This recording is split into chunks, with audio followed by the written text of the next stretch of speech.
The cabin was never meant to be part of anyone's kingdom but mine. It stood alone on a slope of pine and cedar, an A-frame with a tin roof that pinged in the rain and glowed orange in the evening light. When I bought it, the real estate agent called it a fixer-upper with rustic charm. What she meant was that the plumbing clanked, the wood siding leaned, and the nearest grocery store was a 20-minute drive down winding roads. I didn't care. I wasn't looking for convenience. I was looking for peace. For 3 years, I had it. The cabin was my retreat from the world, a place where I could split firewood without worrying about noise complaints and let my dog, Ranger, run free through the underbrush. Neighbors were few, and the ones who did pass by were usually weekend hikers with backpacks and friendly nods. The silence was deep, but never lonely. Then came the development. It started with surveyors hammering stakes into the soil, neon flags sprouting like weeds. Soon the hillside to the south was bulldozed flat, and skeletons of new houses rose, each identical to the next. Driveways were poured, lawns seeded, and within months a cul-de-sac gleamed where there had once been forest. The air filled with the whine of leaf blowers and the artificial brightness of porch lights that never turned off. And with those houses came something far more suffocating than noise, an HOA. The Homeowners Association appointed itself the guardian of community standards, which translated to uniformity and control. Trash cans hidden from view. Fences painted approved colors. Lawns clipped with military precision. For the families who'd bought into the neighborhood, maybe it felt reassuring. To me, it felt like a net tightening around my land. Technically, my cabin wasn't part of their domain. My deed had been recorded decades earlier, outside their subdivision's legal reach. But try telling that to Karen. Karen was the HOA president, or more accurately, the self-anointed queen. She was impossible to miss. Bleached hair, manicured nails sharp as talons, and an SUV that gleamed brighter than the sun. She carried herself as if the entire ridge were her personal estate, and she treated anyone who disagreed as trespassers. The first time she stopped at my driveway, she smiled like a politician canvassing for votes. "We're so glad to have you in the community," she said, though the word community dragged like a chain. She handed me a folder thick with rules, fence specifications, noise restrictions, pet regulations. "We're certain you'll want to comply, for everyone's sake." I flipped through the folder, then handed it back. "I'm not under your HOA." Her smile thinned, but she didn't argue. Not then. She drove away, and for a moment, I thought that was the end of it. It wasn't. A week later, a letter appeared in my mailbox. "Your property is negatively impacting neighborhood values. Please address woodpile storage and visible trash receptacles immediately." The next week, "Pets must be contained. Unleashed animals present safety risks." By the third letter, "Failure to comply will result in legal escalation," I stopped reading. I tossed each envelope into the fire pit, watching flames devour the HOA's logo. Karen wasn't used to being ignored, but I wasn't about to bow. The first real confrontation came on a Saturday morning. I was splitting logs when Ranger barked, and I saw a cluster of SUVs parked on the shoulder. Karen stood at the front, flanked by 2 men in matching polo shirts stamped with the HOA crest. Behind them, a crew of laborers unloaded fence posts and concrete bags. "What's all this?" I asked, setting down my axe. Karen pointed toward my yard with a queenly gesture. "We're installing a perimeter fence. HOA guidelines require pets to be secured, and your dog has been reported roaming freely." I laughed, thinking she must be bluffing. "Your guidelines don't apply to me. My property isn't in your jurisdiction." She adjusted her sunglasses, eyes hidden but voice sharp. "Then the county can decide. Unless you'd like to save everyone some trouble by cooperating now." The 2 men at her side crossed their arms, a silent show of solidarity. The workers hesitated, glancing between us, shovels in hand. Karen clearly thought I'd back down like the others in her neighborhood, people too tired or too polite to fight her. But my land wasn't her cul-de-sac, and I wasn't her subject. I stepped closer, meeting her smirk with a steady gaze. "You're trespassing. Take your crew and leave." Her lips curled, more threat than smile. "This isn't over." She tapped her phone, as if daring me to push harder. "The sheriff will hear from me." I said nothing. Ranger growled low at my side, ears pinned, sensing my tension. After a long silence, Karen waved her hand, and her little entourage retreated, muttering. The trucks pulled away, leaving tire marks in the dirt like scars. The yard fell quiet again, but it wasn't the same quiet I had known before. The air felt charged, as if the ground itself was waiting. And in that moment, one truth crystallized. Karen wouldn't stop. Not until she had her fence. Not until she had me under her thumb. The war for my cabin had begun. The morning after Karen's little show of force, I half expected silence. Instead, I woke to the sound of diesel engines grinding up the hill. I stepped outside and saw trucks lined along the road like an invading army. Laborers hopped out, carrying shovels and buckets of quick-mix cement. Behind them, in her gleaming SUV, sat Karen, window rolled halfway down, phone already in her hand as though she were directing a police raid rather than a construction job. I walked down to the edge of my yard. "You're trespassing again," I said, keeping my voice even. Karen didn't bother with pleasantries. "We're acting in accordance with community safety standards," she announced, words rehearsed like legal jargon. "Your dog is a liability. This fence protects everyone." I pointed toward the tree line. "My property isn't yours to touch. I told you before, your HOA rules end at your subdivision." Her lips stretched into a tight smile. "Then let the sheriff settle it." She raised her phone, thumb hovering, as if my refusal alone was a crime.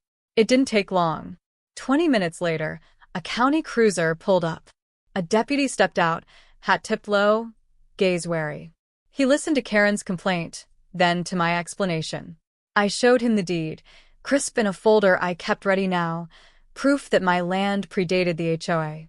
The deputy flipped through the pages, nodded, and sighed. "Looks like this is a civil matter," he said. "Not criminal. You two need to handle it in court." Karen's jaw tightened, but she didn't argue, not with the deputy watching. She adjusted her sunglasses, murmured something about further legal steps, and waved her crew forward again. That became her tactic: pressure by presence, intimidation through persistence. Every few days, she returned with more workers, more equipment, more bluster. And each time I stood my ground, the sheriff inevitably dragged into her theater. The workers themselves seemed uneasy. They measured trenches, drove posts into the earth, mixed concrete until sweat soaked their shirts. I caught their sideways glances, the way they whispered about how strange the soil felt, how the ground caved in faster than it should. But Karen silenced them with clipped commands, treating their hesitation as insolence. I didn't interfere. Not anymore. Instead, I pulled up a chair on the porch and watched with deliberate calm. I sipped lemonade as shovels bit into the earth. I tossed sticks for Ranger and let him bark at the clatter of equipment. My restraint confused them, unsettled them. They didn't realize I wasn't surrendering. I was waiting. Because I knew something they didn't. When I bought the cabin, I had researched every inch of its history. The records were fascinating, yellowed maps and brittle documents tucked in the county archives. This ridge had once been a mining camp, a place where men dug deep shafts in search of silver veins. Those tunnels had long since been abandoned, backfilled in places, forgotten in others. But the warnings were still on file. Unstable ground. Excavation prohibited. I had walked the land enough to know where the earth felt hollow underfoot, where depressions hinted at collapsed chambers beneath. My cabin had been built on solid bedrock, safe from the voids. But the property lines Karen coveted? They crossed directly over the old shafts. She thought a fence would tame me. She didn't realize she was ordering her crew to carve straight into the past. One afternoon, as they struggled to set posts in a trench that kept swallowing soil, I strolled over. "Ground seems soft there," I said casually. A worker wiped his brow, nodding. "Won't hold. Fills back in soon as we dig it out." Karen cut him off sharply. "Just reinforce with more concrete. Stronger mix, deeper footing. That's all it needs." But it wasn't all it needed. Nothing man-made could hold back what slept beneath. That night, storm clouds gathered, heavy and black. Rain came in sheets, hammering the tin roof until it rang like a drum. I sat by the window, watching the trenches outside swell with water, soil washing loose. I knew the earth couldn't resist that kind of pressure. Not here. Not where hollow tunnels waited like open veins.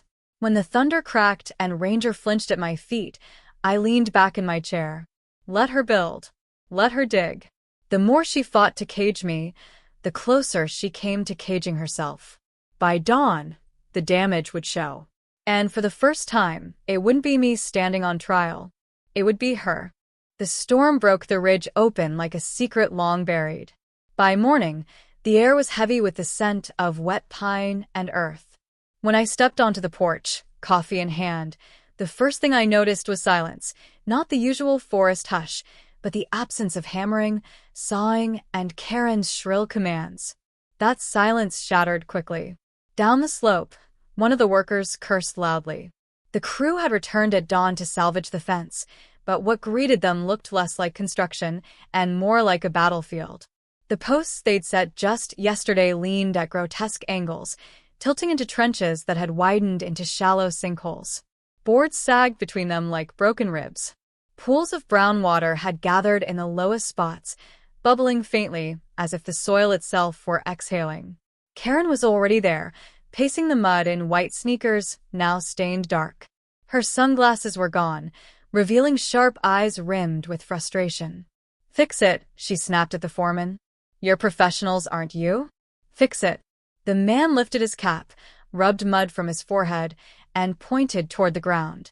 "Ma'am, it's not just water. Soil's collapsing under the posts. Something's hollow down there." I leaned against my porch railing, voice calm but carrying. "He's right. You're digging on top of old mine shafts. This land isn't stable." Karen spun toward me. "More of your nonsense. You'll say anything to stop this project." But the ground didn't care about arguments. Another post groaned and toppled, sucked down into the muck with a wet slurp. Ranger barked sharply beside me, for bristling as though he too sensed the earth shifting. The workers backed away. Some set down their tools entirely. The foreman muttered something about liability, about how no fence was worth a broken leg. Karen ignored him. She was too deep in her obsession to see the obvious. The land was rejecting her fence, spitting out every board and beam she tried to force into it.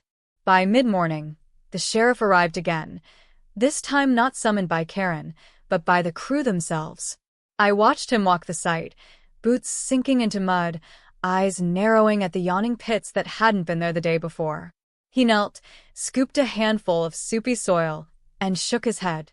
"This ground's unstable," he said firmly. "No further digging here. You're putting people at risk." Karen bristled. "That's ridiculous. It's just a little rain. Once the sun's out, it'll dry, and we'll reinforce the foundation." The sheriff straightened. "No, ma'am. This is more than rain. You've opened up something that was better left sealed. I'm shutting this down until county inspectors take a look." The workers exchanged relieved glances, already packing up their gear. The foreman avoided Karen's gaze as he muttered about overdue payments. But Karen wasn't finished. She stormed toward the sheriff, finger pointed like a weapon. "You don't understand. This fence is necessary. That man," she jabbed a manicured nail in my direction, "has endangered this entire community with his negligence. He refuses to follow the rules. Someone has to act." Her words rang hollow against the backdrop of sagging boards and sinking earth. Even her loyal HOA board members, standing off to the side in damp polos, shifted uncomfortably. Their queen's authority was slipping, crumbling faster than the fence she demanded. I stepped forward then, just enough, so every eye turned toward me. "I told you from the beginning, Karen. This isn't about safety. It's about control. And now your arrogance has put lives at risk." The sheriff didn't argue. He simply raised a hand. "That's enough. No more work here until the county finishes its assessment." For once, Karen had no immediate retort. Her mouth opened, then closed, her fury choking on the simple fact that no one was listening anymore. Not the workers. Not the sheriff. Not even her own board. The collapse had done what I alone couldn't, stripped her of power. By afternoon, caution tape fluttered across the site, marking it off like a crime scene. The half-built fence slumped behind it, a skeletal monument to Karen's stubbornness. Rain still dripped from the trees, each drop echoing the slow, inevitable sinking of her authority.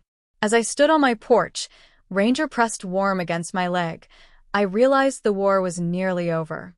I hadn't needed to shout or threaten or lift a hand. All I had to do was wait, and let the ground reveal the truth she refused to see. Still, the final blow hadn't yet landed. The county inspectors would have the last word, and when they did, the fallout would reach far beyond a ruined fence.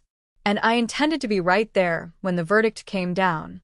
The county inspectors arrived 3 days later, clipboards in hand, boots caked with the same mud that had swallowed Karen's fence. Their presence turned the quiet ridge into a stage. Neighbors gathered at the cul-de-sac's edge, whispering among themselves, drawn as much by curiosity as by the scent of blood in the water. Even the HOA board members stood off to the side, no longer wearing the smug expressions of enforcers, but the nervous looks of men trying to distance themselves from their queen. Karen, however, hadn't changed. She still stood in the middle of it all, arms crossed, jaw locked, eyes daring anyone to contradict her. Her white sneakers, ruined from the last confrontation, had been replaced with pristine ones, as though clean shoes could rewrite the ground beneath her. The inspectors didn't waste time. They walked the property line, peered into the collapsed trenches, and shook their heads at the leaning fence. One of them pulled out a yellowed map, edges frayed, and laid it across the hood of his truck. I recognized it immediately, the same mining records I'd uncovered when I first bought the cabin. "See this," the inspector said, tapping the map. "Shafts ran all through here in the late 1800s. Abandoned, poorly filled. Rain seeps down, soil loosens, voids open up. Any structure built over it is a hazard waiting to happen." Karen scoffed. "This is residential land. We've got houses here, paved streets, playgrounds. You can't tell me a few old holes make it unfit." The inspector leveled his gaze at her. "We don't tell the ground what it is. The ground tells us. And this ground says no construction." His words fell like a gavel. The report was drafted on the spot. Unsafe for development. All future excavation prohibited. Area flagged for environmental risk. Copies were given to the sheriff, to the HOA board, and most satisfying of all, to Karen herself. She snatched the paper, scanning it as though sheer willpower could erase the black ink. Her face went pale, lips trembling before she caught herself and forced her features back into a mask of disdain. But the cracks showed, faint but undeniable. The HOA board pounced. "You told us this fence was necessary," one of them muttered, no longer loyal. "You said it would protect the community." Another added, "Now we're looking at liability. If someone had gotten hurt, if the county presses charges, this falls on us." Karen whirled on them, voice sharp. "Don't you dare pin this on me. I did what had to be done, because none of you had the backbone." But they weren't listening anymore. Their eyes darted to the inspectors, to the sheriff, to the neighbors murmuring at the edge of the cul-de-sac. The tide had shifted. Karen wasn't their queen now, she was their scapegoat. I stayed silent, letting the scene unravel. My victory didn't require gloating. The evidence was everywhere, in the sagging posts, in the yawning sinkholes, in the official stamp on the inspector's report. By evening, the trucks were gone. The caution tape still fluttered, marking the fence line like a wound. Neighbors drifted back to their homes, whispering about Karen, about mines and sinkholes, and the irony of her crusade.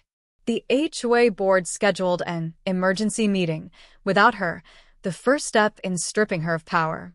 And Karen? She retreated. Curtains drawn, SUV parked in the driveway but unmoving, her presence shrinking from public life.